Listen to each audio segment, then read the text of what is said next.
In the opening of the story, the moon is seen in the sky, slowly becoming eclipsed. As the moon darkens, a man is shown digging deep into the earth. After digging for what seems like hours, he uncovers a strange door, a door that should never have been opened. This is the door to hell, where the souls of the damned are trapped, waiting for their eternal punishment. But when the man opens it, all the souls imprisoned there are set free. Inside the pit, the man sees nothing but swirling lava and darkness. Just as he stands in shock, a powerful spirit enters his body. The man's body is then lifted into the air, taken over by this spirit, no longer in control of his own actions. A month later, in a bustling city, a sharif, a local leader, is at the railway station, waiting to greet his daughter, who is returning from a trip. His daughter is accompanied by a friend. As they meet, the peaceful moment is shattered when a group of robbers suddenly attacks. Gunfire rings out as the sharif fights back, shooting at the robbers. However, during the exchange, he is struck by a bullet, and despite his efforts, he collapses and dies. After his death, the sharif's soul arrives at the RIPD, Rest in Peace Department, which is a form of heaven. The gatekeeper of heaven, a wise and kind figure, reads through his records and learns that the sharif led a life full of good deeds. He had been a police officer, protecting and serving the people. Upon reviewing his case, the gatekeeper informs him that a month ago, something catastrophic happened. The door to hell was accidentally opened. This act freed all the souls that had been imprisoned there, those who were being punished for their past sins. These souls have now entered human bodies on earth, taking control of them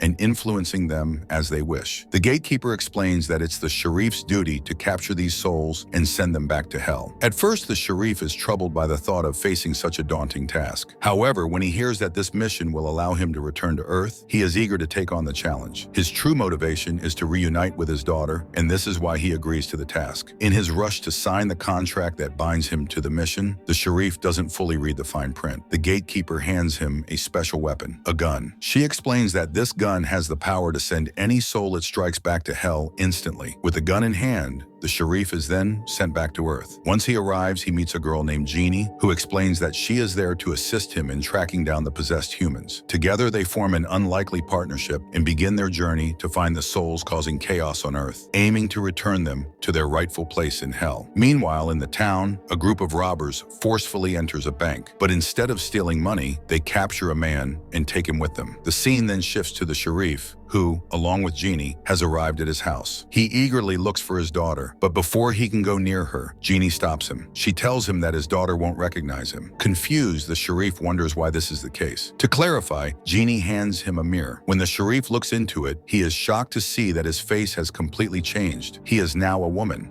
Although he and Jeannie can still see each other in their true forms, the world perceives them differently. To everyone else, they appear as two young women, because in the eyes of the world, both of them are dead. If they were to reveal their real appearances, it would terrify people and raise countless questions. Sharif realizes that even if he approaches his daughter, she won't recognize him and won't believe his words. He is left heartbroken and confused. After this revelation, Sharif and Jeannie visit his grave, the place where he was buried. To his surprise, Sharif's old friend shows up. However, when he looks at both Sharif and Jeannie, he sees them as women, completely unrecognizable. Sharif, too, sees his friend as a woman, confirming that no one can see him in his true form. His friend is worried and shares troubling news. People from the city have been taking residence, including his friend's daughter. Sharif, realizing that the girl his friend is talking about is his own daughter, becomes deeply concerned. Without hesitation, he decides to act and, with Jeannie by his side, rushes off to rescue his daughter from the robbers. As Sharif and Jeannie track down the group of people abducting others, Jeannie comes up with a plan to approach them. She steps forward and pretends that her sister has fallen from a hill and is seriously injured, asking for their help. The robbers, cold-hearted and merciless, refuse, showing no sign of compassion. But Jeannie, not willing to give up, offers them a large sum of money in return for their assistance. Tempted by the offer, two of the robbers agree to go with her to help. When they arrive, they find a person lying injured as promised. However, it is not Jeannie's sister, it's Sharif, transformed into a woman. As the robbers move closer to her, Sharif and Jeannie strike quickly. They overpower and kill both robbers, taking their weapons. Now they head toward the rest of the group of robbers. Using stealth, they manage to take down the other robbers, one by one, and find the group of people they've been capturing, locked inside cages. Sharif and Jeannie try to unlock the cages, but the locks won't budge. Then Jeannie pulls out a flask of holy water.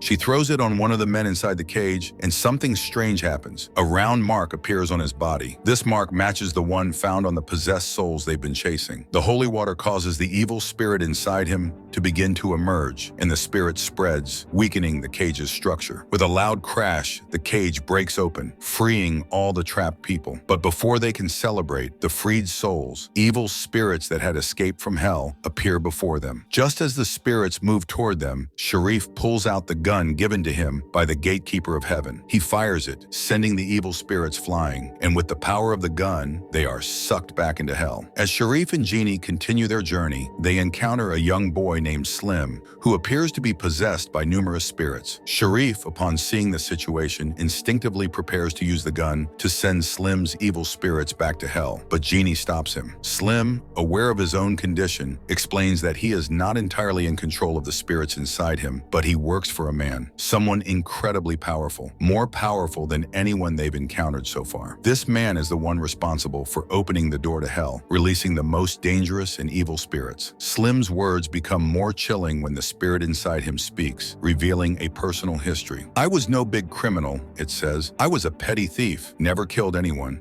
but I ended up in hell all the same." The spirit then expresses a surprising change of heart, stating that it is now willing to help Sharif and fight against the evil they all face. Sharif, after some hesitation, decides to trust Slim, but he shows him a poster, the image of the man who had abducted his daughter, along with other victims. Slim looks at it and grimly admits that he too works for that person who commands the most powerful souls. The man, known only as the Master, is a figure of immense power, and Slim reveals that all the captured souls are taken to him. They're brought to the place where the door to hell was opened, left near the very threshold that separates the living from the damned. Sharif now has a new lead, but with no time to waste, he ties Slim's hands and covers his mouth to prevent him from causing trouble. He drags Slim along, leading him on horseback toward the nearest town, determined to get more information. Upon arrival, they find the town eerily quiet, with only a handful of people visible. Sharif heads straight to the mayor's hotel, hoping to get a room for the night. The mayor, initially hesitant, refuses to offer them lodging. But when Sharif reveals his gun, the mayor quickly changes his mind and begrudgingly provides them with a room.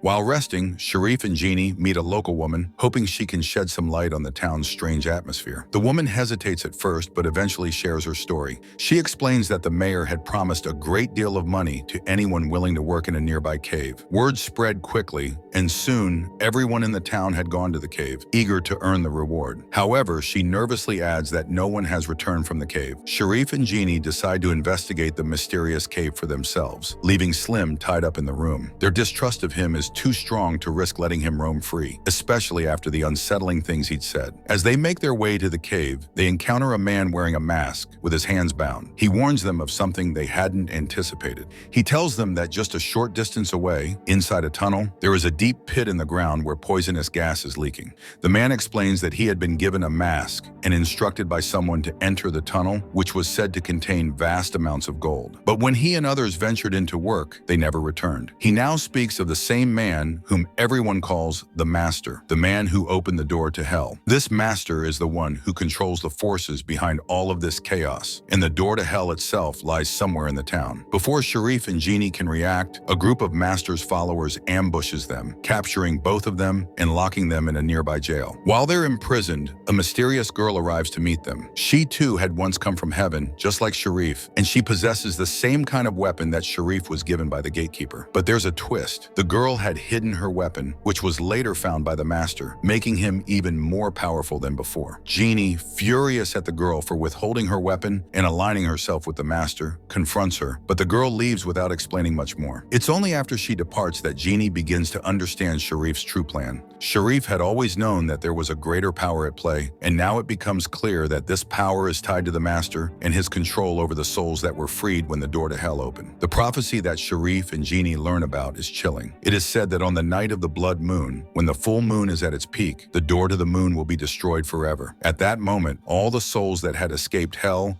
will be free to walk the earth for eternity. These souls will not just haunt the living, they will possess human bodies, taking control of the entire population. Slim, the boy they had previously captured and tied up in the hotel, appears just in time to free Sharif and Jeannie from their imprisonment. He confesses that he is the one who was with the robbers and fired the shot that struck the Sharif. However, he insists that he never intended to kill him. Slim didn't even know that the person he shot was the Sharif, as he saw him as a woman due to the change in his appearance. Now that the misunderstanding is cleared, Sharif and Genie believe him, and they decide to move forward with their mission. The next step in their plan is to enter Hell, where Slim believes the holy water, actually the tears of God, which Genie possesses, must be poured to close the door to Hell. However, Genie hesitates. She explains that inside Hell, the environment is nothing but lava and fire, and she's terrified of the flames. She reveals that when she was still human, people thought she was a witch and tried to burn her alive. This experience has left her with a deep fear of fire. Despite this, Genie gives the holy water to Sharif and urges him to go alone, as she believes it's her fear to conquer, and she doesn't want to face the flames again. Sharif refuses to let Genie back out of the mission. He insists that she must confront her fear, and he won't go without her. After some hesitation, Genie gains the confidence she needs and agrees to face her past fears. Together, they head into the depths of Hell. Inside, they encounter a terrifying scene. Humans possessed by evil spirits that had escaped Hell, all under the control of the Master. Sharif uses the gun given to him by the gatekeeper of heaven to attack these possessed souls, sending them back to Hell one by one. However, the Master's spirit is far more powerful than the others, and it is starting to overpower them. As they near the heart of Hell, where the door to the underworld stands, Genie pours the tears of God into the door. The holy water starts to take effect, and the door begins to close, sending the evil spirits trapped inside their human host back to Hell. Just when they think they've won, the Master's spirit emerges from his host in its true monstrous form. This powerful entity is far too strong for them to defeat, and it begins to attack. In a